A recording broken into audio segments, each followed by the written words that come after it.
en tant que membre de la coordination nationale de campagne, avec un autre député, nous avons eu la responsabilité d'aller installer dans toutes les communes du département de l'Otakora et de la Donga. Ça veut dire 9 plus 4, ça veut dire au niveau de 13 communes de la Donga et de l'Otakora, j'ai eu la responsabilité d'aller installer ce comité communal de concertation. Donc voilà le rôle que j'ai pu jouer jusqu'à présent, en attendant de nous retrouver pour lancer maintenant la campagne proprement dite dans tout le Bénin. En fait, on n'a pas de difficulté parce que justement, c'est pour éviter les difficultés sur le terrain que nous avons voulu installer ces comités communaux de concertation. Parce que vous comprenez que c'est un parti, il prend une commune par exemple, commune de Bébéreké par exemple, le BR est là, l'UP est là, le MOL est là, PRD est là, UDBN est là. Donc, vous voyez, chacun va faire la campagne comme il entend. Puisque nous voulons que cette campagne se fasse par parti. Chaque parti va faire sa campagne comme s'il était seul. Parce que nous voulons vraiment une victoire écrasante de notre duo Talon Talata. Nous souhaitons même que dès le premier tour que nous gagnons. C'est pour cela que les 5 partis, on a dit chacun va faire sa campagne comme si l'autre n'existait pas. Comprenez que dans ces conditions, si on n'a pas un cadre de concertation, il peut y avoir des problèmes, il peut y avoir des affrontements, il peut y avoir des chevauchements. Donc c'est pour éviter ces chevauchements que nous avons mis ce cadre de concertation qui regroupe les coordinateurs communaux des 5 partis. Donc l'installation n'a pas posé de problème en tant que tel. Pendant la campagne qui va démarrer bientôt, bon, on va être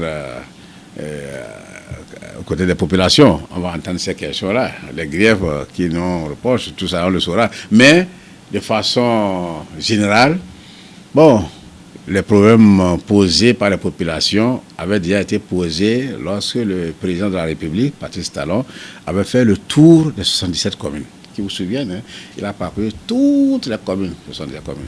Et à cette occasion, il a eu à présenter son bilan.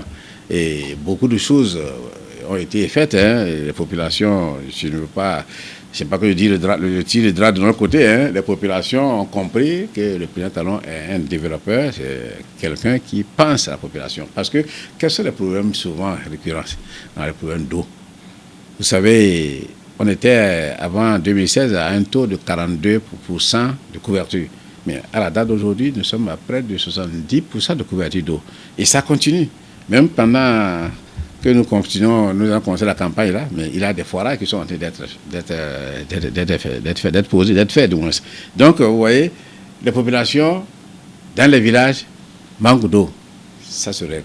Les populations, les enfants, la scolarité des enfants, il y en a qui quittaient les villages, qui n'allaient pas à l'école parce que quand ils vont à l'école, les midis, c'est problème pour manger. Donc, ces populations ont les cantines scolaires. Les cantines scolaires, aujourd'hui, ont couvert, je crois, 51% de nos écoles. Et dans le programme 2021-2026 que nous allons exposer aux populations, mais à la fin, tous les écoliers, les 100% seront pris en compte. Vous voyez, c'est des problèmes qui intéressent les populations. Et d'autres problèmes, par exemple, problèmes agricoles, et la production cotonnière, on sait ce que c'est, comment ça a aidé les gens. Le maïs, le soja, mais aujourd'hui, le maïs, le soja, c'est des filières qui enrichissent nos braves populations. Donc, même lors de nos tournées à l'installation, il y en a qui disent « Ah, allez dire au président Talon, vraiment, s'il continue comme ça, nous, on est d'accord avec lui. Mais s'il recule, on n'est plus d'accord avec lui. » Vous voulez que j'intervienne sur le cas de Dame Madougou Rekiatou. Rekiatou, ce n'est pas un secret ici, elle est notre fille, elle est notre sœur, elle est tout pour nous. Bon, vous voyez, dans un pays qui se respecte, dans un pays démocratique, il y a des choses qu'on ne peut pas tolérer.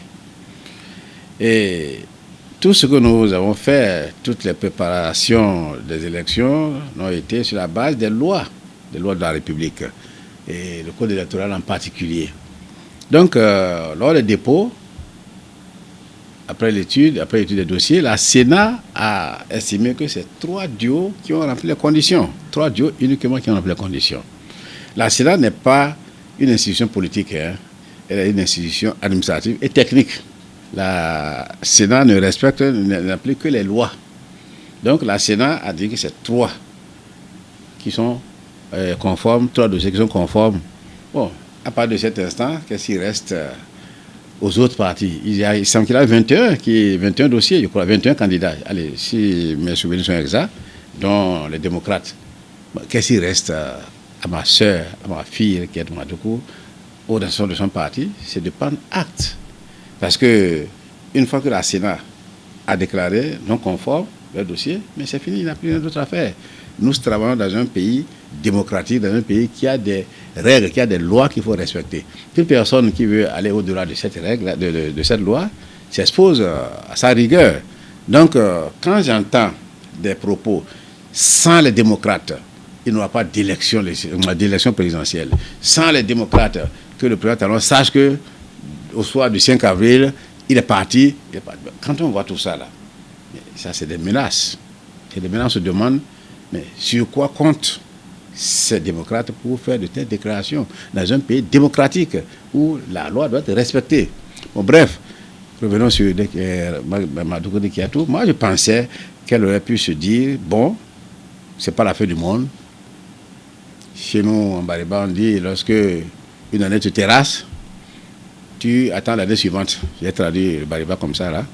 Mais elle aurait pu dire, tout simplement, bon, j'ai pris acte, bon, 2026, c'est vrai, c'est loin, c'est aussi à côté. Non, déjà, même le fait, à travers le propos, le fait même de créer la terreur à travers le propos, c'est le terrorisme. On parle d'exclusion, on parle de dictature, tout ça là-dedans. Je ne suis pas d'accord. Et vous voyez, la démocratie des Béninoises n'est pas en danger, contrairement à ce que les gens croient. Et lorsque nous avons fait des réformes, parce que partons du point de départ, on a fait les réformes du système partisan. On a mis sur pied une loi sur le code électoral. Et cette loi a été votée par la 7e législature en 2018, je crois, en 2018. Et en ce moment, il y avait l'opposition, représentée par 23 députés, et il y avait la majorité. C'est ensemble que cette loi a été votée à l'Assemblée nationale. Donc c'est à l'application que ceux qui ont même eu à voter cette loi se sont rendus compte de certaines difficultés, des contraintes. Ils n'ont pas voulu se soumettre à cette difficulté.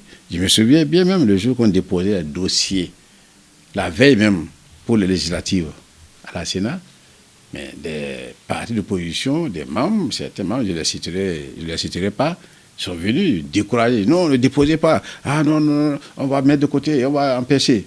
Mais ils n'ont pas voulu se conformer à cette loi qui a été votée par eux-mêmes, par eux aussi.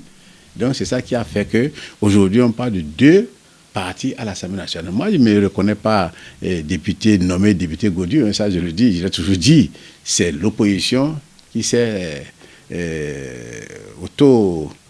auto-exclue, hein. Ce n'est pas nous-mêmes. Donc la démocratie au Bénin est bien en marche parce que les partis se sont exclus eux-mêmes.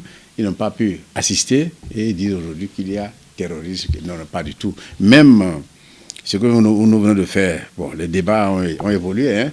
Je ne peux pas dire qu'on a exclu des gens. Non, on n'a pas exclu des gens. Les gens n'ont pas voulu se conformer. Les gens n'ont pas voulu respecter une certaine déontologie. C'est ça qui a fait qu'aujourd'hui, nous sommes 3 duos à aller à l'élection présidentielle. Quand je prends le duo FCBE, Alassane Djemba, c'est un membre du FCBE, c'est un opposant. Unkpe, il est le secrétaire général national du parti FCBE, c'est un membre du FCBE, c'est un opposant. Et quand je prends le duo Koué Corentin était le vice-président des démocrates, un opposant pur et dur. Et quand je prends Agossa Irénée, c'est la même chose. Avant même qu'on enclenche les procédures des dossiers, il y a 3 ou 5 mois aussi en arrière, mais Agossa était dur contre le pouvoir, contre Talon. Bon, si aujourd'hui, ils sont dedans, mais ça ne veut pas dire que parce que Madoukou Dikiatou n'a pas pu être dedans, que l'opposition n'y est pas. L'opposition est bel et bien représentée. Ils sont même plus tranchants que si c'était même Madoukou Dikiatou qui était candidate. Je profite de cette occasion pour demander à mes parents, à mes frères, à tout le peuple béninois de cultiver la paix. Et c'est vrai, il y en a qui estimaient que sans eux, il n'y aurait pas la paix. Mais je leur demande d'éviter d'écouter qui que ce soit, de se conformer aux règles de la République. La Sénat a sorti 3 duos, donc c'est les 3 duos qui vont aller en compétition. Il faut que cette compétition soit une fête, comme l'a souhaité le président Talon lors de sa tournée dans les communes. Il faut que les 3 duos puissent battre campagne sans problème.